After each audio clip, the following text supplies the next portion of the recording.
Hey, I'm Nicola from Colourful Keys and Vibrant Music Teaching, and in this video we're talking about the practice you can expect, the progress you can expect over the course of the first 5 years of piano studies. So this video is not about the ideal student. It's not about a student who practices 5 hours a day for their first 5 years, or even 30 minutes every single day for their first 5 years. We're talking about our average student. So someone who starts at like age 6 or 7 and who practices sort of a normal amount. Not nothing, but let's say 20 minutes a day, 5 days a week, most weeks with some off weeks thrown in there. What would we expect them to accomplish over those first 5 years? What would they sound like? This video is not meant as a judgment on anyone. It's not meant as a way to look at an individual student or an individual teacher and say, you're not doing it right, or you're doing way better than we would expect. It's mostly for you as a teacher to reduce your imposter syndrome and just to get a bit of confidence that you're doing it right. Look, we all know that every single student is different. So this video is not meant as a measurement for you or your students. It's not meant to judge anyone at all. I hope you know that's not what I'm about. What I'm trying to do here is give you a way to reduce maybe some of your imposter syndrome, maybe to help some of your parents understand. If you want to send them little clips, that's fine, so that you can have an idea of what's a normal student going to accomplish? Where are we going to get? What happens at different stages of study? Not the YouTube sensation superstar kids, but the regular kids who also have other things going on in their lives. So let's get into it. After 1 year, here's a reading piece you might expect your student to be able to play. This is one of the pieces from the book Doodles, which is by Alison Matthews. And the pieces don't actually have titles, so I can't give you the title, but it is in the level 2 section of that book.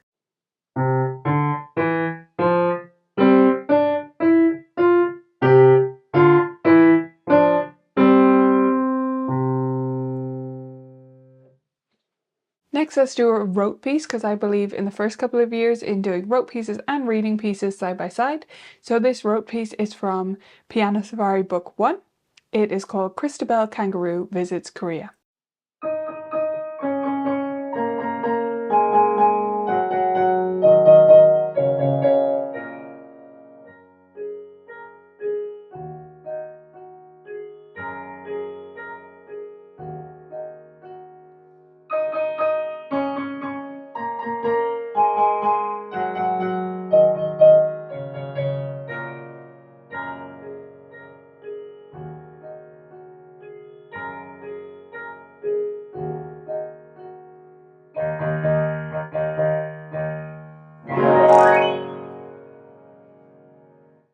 So what I'm trying to do there is give you a sense of what the student might sound like playing those pieces after a bit of practice and etc. But where might they get to? Notice in the first one I showed kind of less than ideal hand shape and things, because in the first year we might not be expecting that to be super solid. But there are a lot of other things outside of just what they're playing that we would expect them to progress with over the course of their studies. So in terms of rhythm, I would expect them to be able to play something like this. And in terms of terms, I'd expect them to know terms, basic things like treble clef and bass clef, maybe grand staff, time signature, forte and piano. So a few basic terms like that. I would only expect my students at this stage and this age to be playing with a non-legato touch, so that they're just developing their arm weight. We haven't really got to legato probably within that first year, or we may have touched on it, but it's not really mastered yet. This is by no means an exhaustive list. If you want a more comprehensive view, we do have a course on this called Curriculum Checkpoints. It's inside the Vibrant Music Teaching membership, and it has literal checklists and videos with me talking you through every single item that we might expect after 1 year, 2 year, etc. Now on to year 2. So where has our student got to? Well, this first piece is a piece I might teach by rote or reading actually. It's called Elephant Herd and it's by June Armstrong. It's in her book Safari.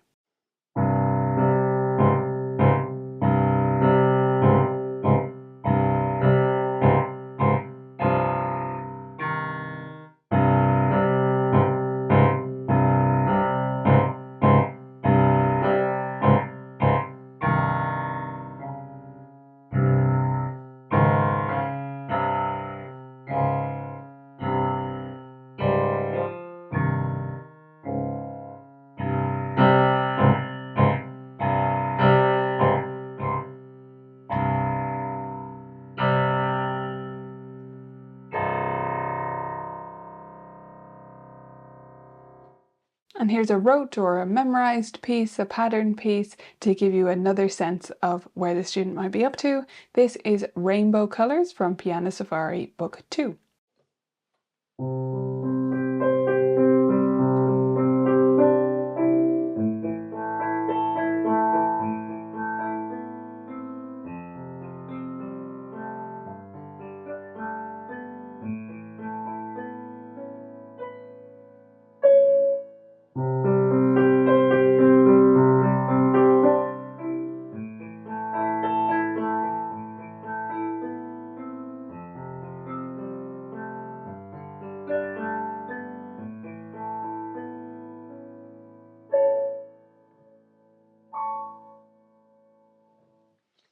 So you'll see there we're starting to incorporate little bits of pedal, but we haven't really mastered it yet. Sometimes I was leading the pedal down in Rainbow Colours where it should have been changed. It wasn't quite perfect yet.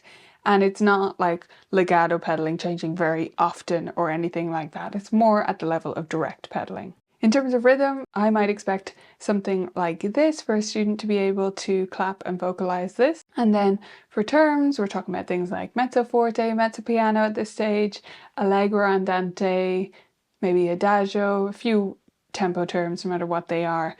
Maybe they also know terms like ritenuto or a few things like that. They would also start to know more note names at this stage, so mostly in year 1 they would have been reading intervallically with a few landmark notes. In year 2 they likely would get to know all the notes on the staff, but they would still have some working out time to figure out each note. They wouldn't be like instant recognition. And then the hand shape is improving. I hope you'd see that in my hand shape as I demonstrate the pieces, and they would likely be able to play staccato, legato, and non-legato at this stage. Okay, at the end of the 3rd year, I think they would be mostly reading. Rote and reading work tends to come together for the most part at this stage, depending on the student. So here is a piece the student could be playing after year 3. This is Gone Fishing from Magic Beans by Bren Crosland.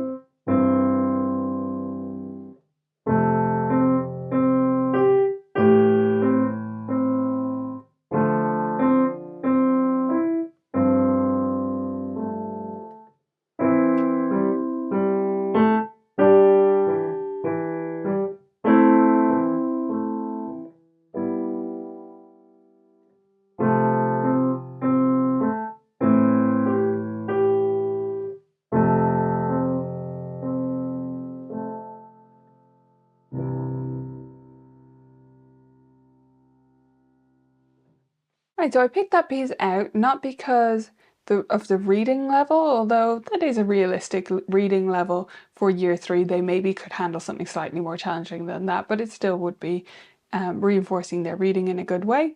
I mostly picked that out because of the 2-note slurs, to show that they're starting to get a sense of that motion. Sometimes they're getting it a bit wrong, but most of the time they're getting that sighing sound that we want and starting to make things sound a bit more musical. In terms of rhythm patterns, they might be able to clap and vocalize something like what you're seeing on the screen now. By the way, all the rhythm patterns I'm showing you are from a resource called Rhythm Railroad, if you're looking for it inside the membership. And the terms, they should know fortissimo by now, pianissimo, maybe rallentando, or at least rall, at least the short version, moderato, a tempo. A few terms like that would be added on as we go through. They'd probably start to know their major and minor chords at this stage, and they would start on scales in most cases at this stage. Now, when I start scales depends on when the student develops good legato, so they may have started sooner than this, but the average student probably I wouldn't start full on scales until maybe year 3, because I believe when we start them actually a little bit later, they move through them faster and the whole experience is better for everyone. More on that in other videos though. So they might know their first 5 major scales, depending on what order you go in. That might be 5 different ones. And then they would be starting to shape their phrases a bit nicer. So they're starting to really make things sing and shape things musically. After 4 years, a student might be playing something like this. This is a waltz by Diabelli. It's in Masterwork Classics 3, which is compiled by Jane McGrath. So you can check it out there. I'm just playing the start of this here because pieces start to get longer at this stage and I just wanted to give you a sense of it.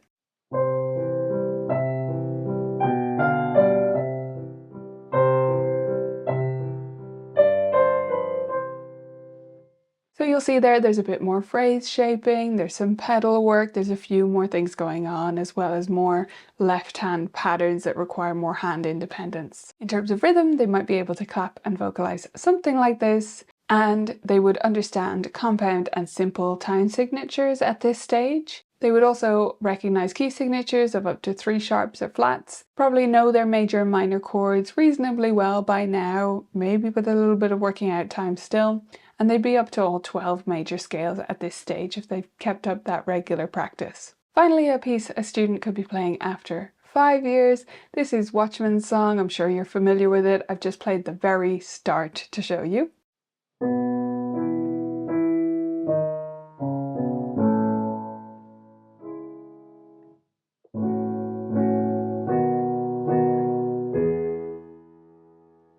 So this is where the student is starting, maybe, to get a sense of voicing. It's not perfect.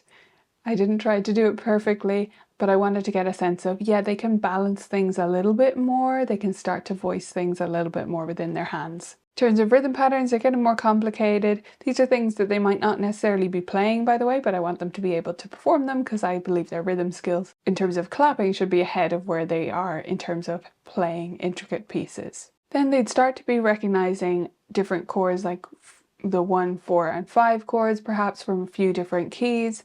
They'd be correcting their own mistakes more at this stage. So with a student who's in their 5th year, I don't expect to all the time have to tell them when they play a wrong note. They would often figure that out themselves, or they'd correct their own rhythms in little ways and becoming slightly more independent, although they're still a long way off from being completely competent on their own, of course. And in this year, we would probably cover the 12 minor scales if they got the 12 majors in the last year. It's quite quick to do this if they know their majors well, because we're just talking about the relative keys. I hope this gives you a good idea of what you might expect from a regularly practicing student who doesn't go overboard with their practice either.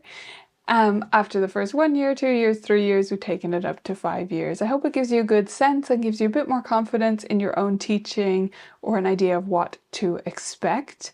Do let me know if any of you disagreed with me at any of these stages. Different teachers teach things in different orders, so it's definitely not all set in stone. And if you want more on my approach to this and a checklist format, as well as videos walking you through everything, you can check out our course, which is Curriculum Checkpoints. You'll find the link in the description.